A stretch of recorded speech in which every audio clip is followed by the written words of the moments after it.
Assalamualaikum warahmatullahi wabarakatuh. Good morning everyone. We are from Group 5 and the members are Adi Rinaldi, Anissa Ramadhani, Anissa Lutfia, Muhammad Rizal, and Salsa Safira Putri. And today we're gonna talk about research instrument. Okay, we start with the first topic. First, we're gonna talk about measurement scales. Measurement is the assignment of numbers or other symbols to characteristics of objects according to certain pre-specified rules. There are 4 properties of measurement. First, identity.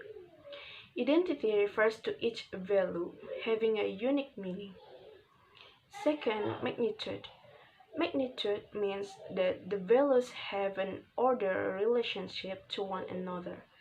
So, there is a specific order to the variables. And then equal intervals. Equal intervals mean that data points along the scale are equal. So, the difference between data points 1 and 2 will be the same as the difference between data points 5 and 6. The last one is a minimum value of 0. A minimum value of 0 means the scale has a true 0 point. Degrees, for example, can fall below 0 and still have meaning. But if you wait, nothing, you don't exist. And next is scaling. Scaling is the generation of a continuum upon which measured objects are located. There are 4 scales of measurement. First, nominal scale of measurement. The nominal scale of measurement defines the identity property of data. Examples of nominal data include eye color and country of birth. Nominal data can be broken down again into 3 categories: nominal with order, nominal without order, and dichotomous.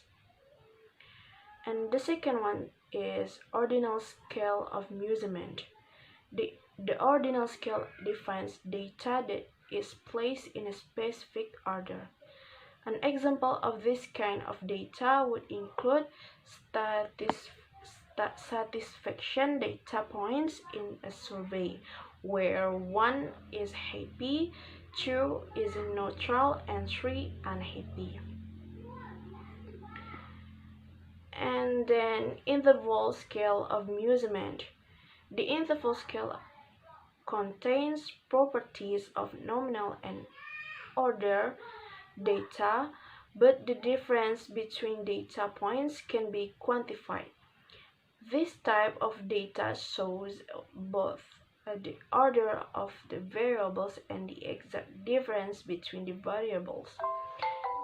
They can be added to or subtracted from each other, but not multiplied or divided. For example, 40 degrees is not 20 degrees multiplied by 2. And the last one is a ratio scale of measurement. Ratio scales of measurement include properties from all 4 scales of measurement. The data is nominal and defined by an identity, can be classified in order, contains intervals, and can be broken down into exact value. Weight, height, and distance are all examples of ratio variables. Data in the ratio scale can be added, subtracted, divided, and multiplied. Assalamualaikum warahmatullahi wabarakatuh. I'm Anissa Lutfia. Will continue explaining the material. The next material is characteristic of measuring instrument. There are 5 basic characteristics of measuring instrument. The first one is relevance. A measurement tool or technique is relevant whenever there is a clear relationship between the behavioral test of measurement tool and the underlying trait or mental process that the test presumes to measure. 2. Representativeness. Any measure must include behavioral tests that are representative of the larger universe of appropriate tests for the mental process being measured. 3. Relativity. Because the relative nature of educational and psychological measures suggests the absence of a true zero point, such measurement must be interpreted in terms of some reference group. 4. Classification. A number of measurement tools, such as tests, yield measures used for the purpose of classifying people or objects on the basis of some characteristic. Most educational psychological data are continuous in that measurement categories can be made smaller through the refinement of the measurement instrument. 5. Error. The measurement of all types of data contain errors that result from the instrument itself, the person using the instrument, variation in the individuals being measured, and the physical environment in which the measurement is taken. Therefore, any observed measurement contains both a true measure and error. The specific characteristic of measuring instrument. The first one is reliability, the degree of consistency among measures or the reproducibility of test scores, ratings, etc. The degree to which the measurement tool or technique provides accurate, dependable, and consistent information. 2. Validity. The concept of validity includes reliability, relevance, and representativeness. 3 factors that affect validity are objectivity, balance, and fairness of the measuring instrument. 3. Practically. The availability of supplies and equipment is one practical concern of any measuring technique. The amount of time available for the gathering of information must allow for timely reporting of the findings. The measurement tool must be useful for the purpose it is intended to serve. Okay guys, next we're gonna talk about types of measuring instrument. Whenever measuring instruments are used, one needs to make sure that the type of instrument used is perfect for the type of research that is being conducted. This ensures proper data collection and valid conclusions. In gathering data for this project, it is important to note that the type of research greatly affects the method of data collection. Sometimes, researchers might need to use more than 2 or 3 approaches to collect data in order to achieve the objective of the research. Okay, types of data collection instrument. First, we have questionnaire. If you need to collect data from a large number of people, then you would need to consider using questionnaires. They contain multiple choice questions, attitude scales, closed questions, and open-ended questions. This data collection instrument is flexible, as there is no rush or pressure on respondents to provide immediate answers. Respondents can take their time to think about the question and then provide answers to them at their most convenient time. This ensures that the answers provided are not influenced by time rush or experiences from a bad day the respondents might be having. Again, questionnaires can be administered in different forms by post, email, attachments, administered in conferences, or posted on internet sites. Next, number 2, we have interview. This type of data collection instrument can be described as an oral questionnaire.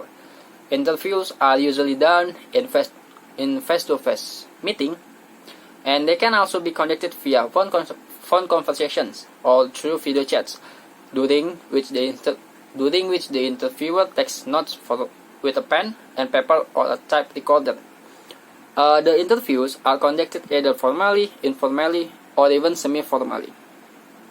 One major advantage of this method is that it produces a high response rate as personal contact between the researchers and respondents enable the researcher to explain questions that may not be correctly answered by the respondent.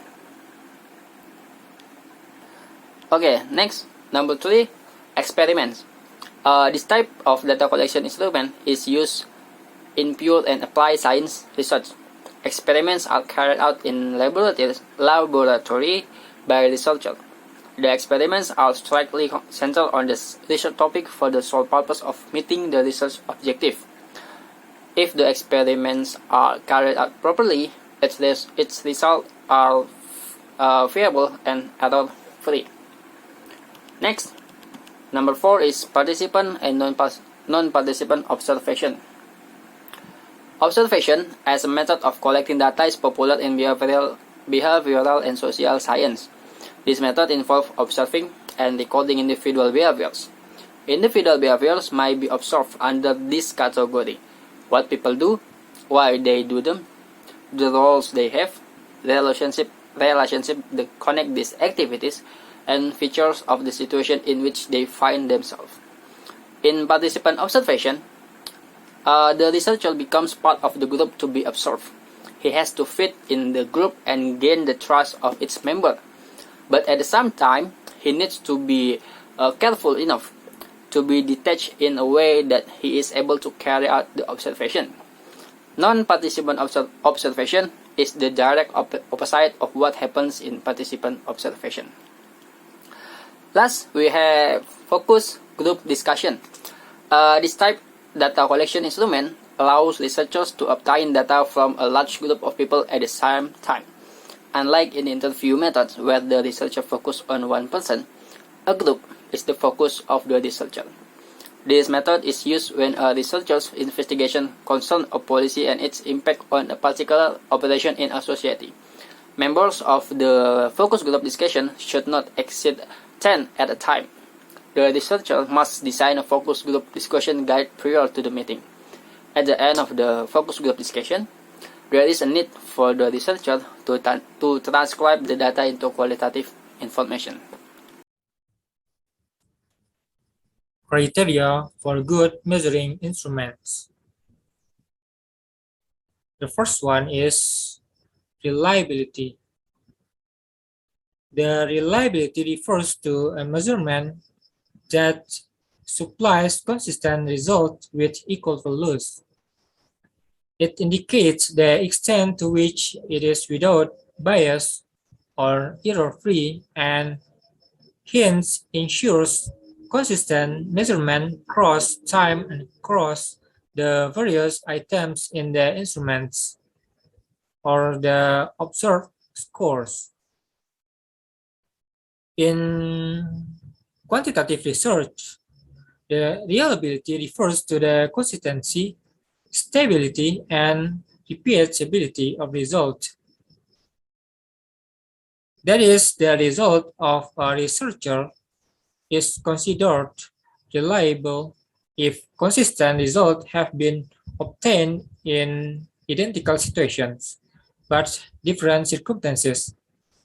But in quantitative research, it is referred to as when a researcher's approach is consistent across different researchers and different projects. The coefficient of reliability falls between 0 and 1, with perfect reliability equaling 1 and no reliability equaling 0. The test, retest, and alternate forms are usually calculated the reliability by using statistical tests of correlation. For high stakes settings, reliability should be greater than 0.9, whereas for less important situations, values of 0.8 or 0.7 may be acceptable. The general rule is that reliability greater than 0.9 age are considered as high. The second is validity. Validity is often defined as the extent to which an instrument measures what it asserts to measure.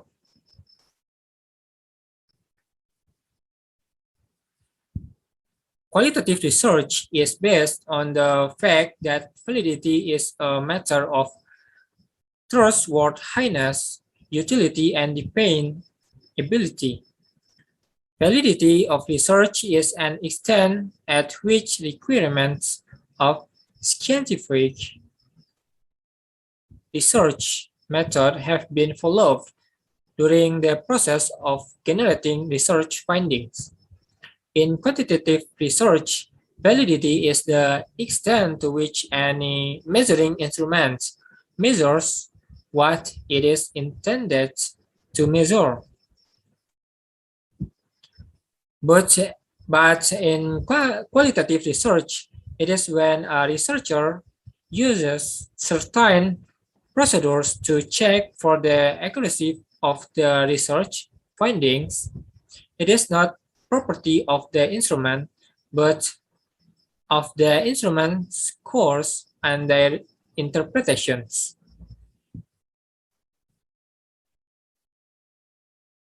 In research, validity has two essential parts: internal or credibility and external or transferability. Internal validity indicates whether the results of the study are legitimate because of the way the groups were selected, data were recorded, or analyses were performed. And external validity shows whether the results given by the study are transferable to other groups of interest. My name is Salsa Safira Putri. I want to explain the next material is the selecting the appropriate instrument. The selection of instruments that will be used to collect data is a crucial step in the research process. Validity and reliability of the collected data and, above all, their potential comparability with data from previous investigation must be prioritized during this phase. We present the decision tree, which is intended to get the selection of the instruments employed in the research project. Studies conducted along these lines have greater potential to broaden the knowledge on the studied subject and contribute to addressing truly socially relevant needs. The instrument for data collection is a key element of the traditional questionnaires, which are used to investigate various topics of interest among participants of scientific studies. It is through questionnaires or instruments aimed to assess, for example, sun exposure, family history of skin disease and mental disorder, that it's possible to measure these phenomena and analyze their association in health survey. In order to justify, we need to carefully select the instrument to be used in scientific research and also provide basic guidelines so that these decisions are based on solid grounds. We will divide this article into the following section. First, on the comparative nature of the scientific research. 2. How to select the most appropriate instrument for my research when there are prototypes available in the scientific literature, and what to do when there are no available instruments to assess the phenomenon of interest to the researcher.